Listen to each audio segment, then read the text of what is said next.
자본주의 사회를 살아감에 따라서 필연적으로 마주하게 될 나의 노후 은퇴 시기를 책임져줄 황금알을 가장 꼬박꼬박 안정적으로 낳아서 내 노후 생활을 도와줄 건강한 황금과일 같은 자산은 뭘까를 계속해서 공부하고 연구하고 있습니다.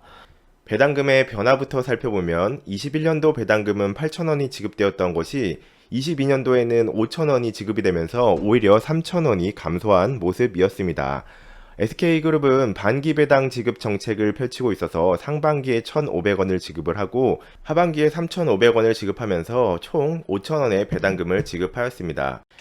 배당금과 실적의 변화를 살펴보면 2018년도에 SK그룹은 5,000원을 지급하던 것이 2019년도에도 5,000원을 지급하고 20년도에는 증액을 시켜서 7,000원을 지급하고 21년도까지는 8,000원까지로 증액을 하면서 2018년도에 5,000원을 지급하던 것이 2021년도에 8,000원을 지급한 것은 배당금 성장률 차원에서 굉장히 흥미로웠기 때문에 좀 지켜보고 있었는데, 좀 아쉬웠던 측면은 연간 영업이익 실적이 4조 8,500억에서 무려 8조까지 껑충 뛰었음에도 배당금을 하락시킨 모습이었습니다. 즉 정리를 해보면 2018년도에서 21년도까지의 배당금 상승률 플러스 60%는 상당히 흥미롭게 제가 지켜봤으나 21년도 대비 22년도 배당금이 3,000원이나 하락을 하면서 5년 전 배당금 수준이었던 5,000원인 원점으로 돌려버린 상태입니다.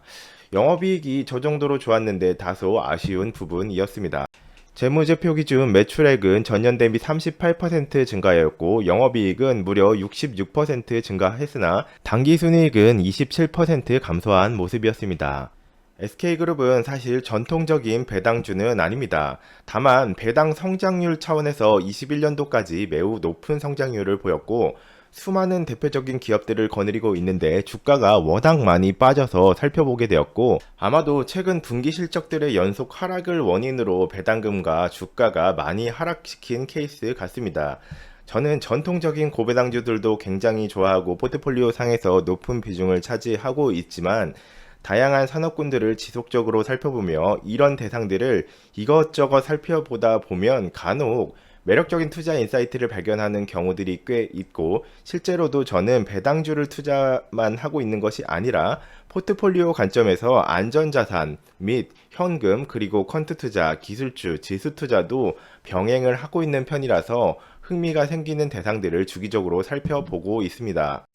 최근 SK그룹의 분기 실적이 연속 악화된 모습을 살펴보면 21년도 4분기에는 5,400억, 그리고 22년도 1분기에는 무려 3조 500억, 그리고 22년도 2분기에는 3조 5,700억까지 실적이 3분기 연속해서 굉장히 높게 상승을 하다가 최근 3분기 들어서는 이 모습이 반대로 뒤집혔는데 22년도 3분기에는 1조 9천억 정도를 하고 22년도 4분기에는 4,900억 적자로 돌아선 실적 모습이었습니다. 이렇게 3분기 연속으로 해서 실적이 크게 악화된 것 때문에 배당금을 하락시킨 것으로 예상이 되고 있습니다.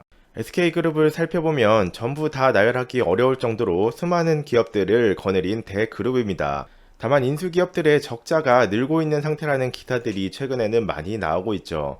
특히 SK그룹의 캐시카우 역할을 해주던 SK하이닉스는 반도체 사이클의 최악의 시점을 맞이하여 지난 4분기 영업이익 적자 1조 7천억을 기록하는 등 어려움을 겪고 있는 상태인 것 같습니다. SK그룹은 적극적으로 M&A를 진행하는 기업인데요. M&A란 다른 기업의 주식이나 자산을 취득하는 인수나 합병을 의미합니다.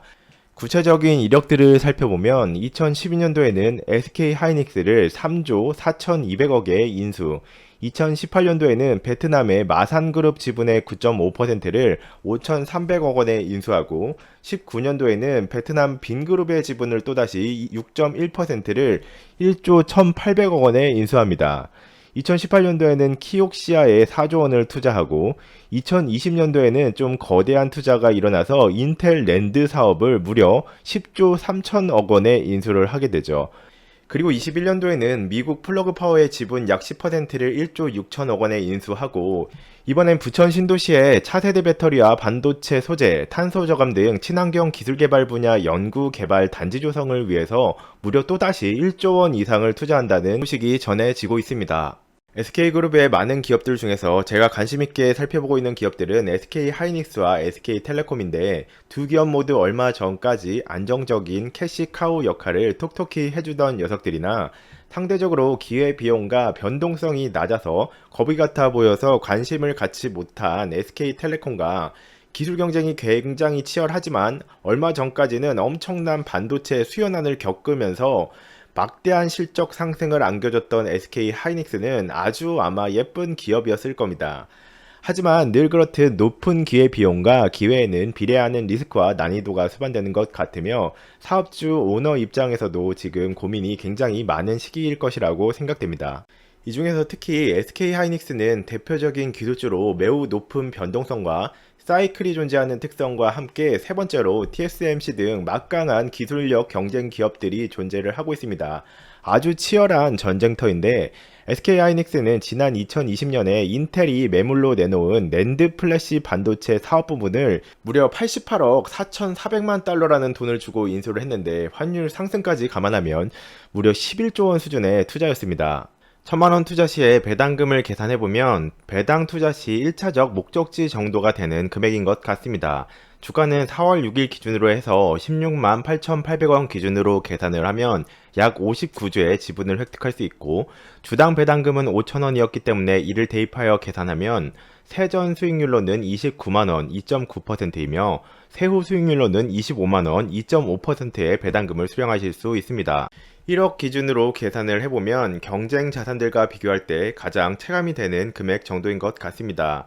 약 590주의 지분을 획득할 수 있어서 주당 배당금 5,000원을 똑같이 대입을 해보면 290만원의 배당금을 수령하실 수 있고 세후로는 250만원의 배당금을 수령하실 수 있습니다. 이를 월평균 배당금으로도 환산을 해보면 12개월로 나누어 보면 월 배당금은 24만원 그리고 세후 배당금은 20만원으로 주당 배당금이 8,000원에서 5,000원으로 크게 하락하면서 배당금을 기대하며 투자하기는 아쉬워진 모습이었습니다.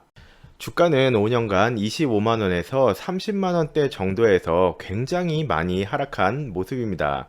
그런데 이와 대비하여 최근의 분기 실적들은 안 좋았지만 영업이익은 5년간 상당히 크게 증가한 모습이었습니다. SK그룹은 3분기 연속해서 분기 실적 악화를 겪고 있는데 이 상태로 영영 실적이 안 좋게 나락으로 가라앉아가느냐 또는 어떤 시점을 기반으로 해서 회복 국면을 맞이하느냐로 주가 등 배당금도 포함하여 운명이 갈릴 것 같습니다. 즉 이런 투자들이 턴어라운드를 노리는 투자이기도 한데 이런 투자의 난이도는 당연히 배당주나 ETF 같은 지수형 투자보다 훨씬 더 높을 것입니다. 달콤한 지출을 줄여가며 배당주 투자나 자본을 모아가고 있는 분들께 마시멜로 이야기 투자자 편을 들려드리면 누군가는 분에 맞지 않는 소비로 당장의 기분을 달랠 것이고 누군가는 그 돈을 차곡차곡 모아 미래로 보낼 것입니다. 10년 후에 누군가는 불공정한 선물을 받아 별 노력을 더하지 않아도 부유한 아침을 맞이할 것이고 10년 후에 누군가는 불공정한 빚을 지고 시작하여 하루 종일 노력해도 제자리 걸음을 하는 무거운 현실을 마주할 수 있습니다. 누군가는 바람을 쐬며 지금의 나를 만들어준 과거의 내가 참 고맙네라며 삶을 즐기고 있을 수도 있고 누군가는 도대체 나는 무슨 생각으로 그렇게 산 거지라며 진땀과 눈물을 함께 흘릴 것이다 라는 내용이 천영록 대표님의 부의 확장 중의 내용을 공유드렸습니다. 구독과 좋아요 알림 설정을 해주시면 대표적인 고배당주들 및 비과세 운영 팁 정보를 가장 빠르게 만나보실 수 있습니다. 시청해주셔서 감사합니다.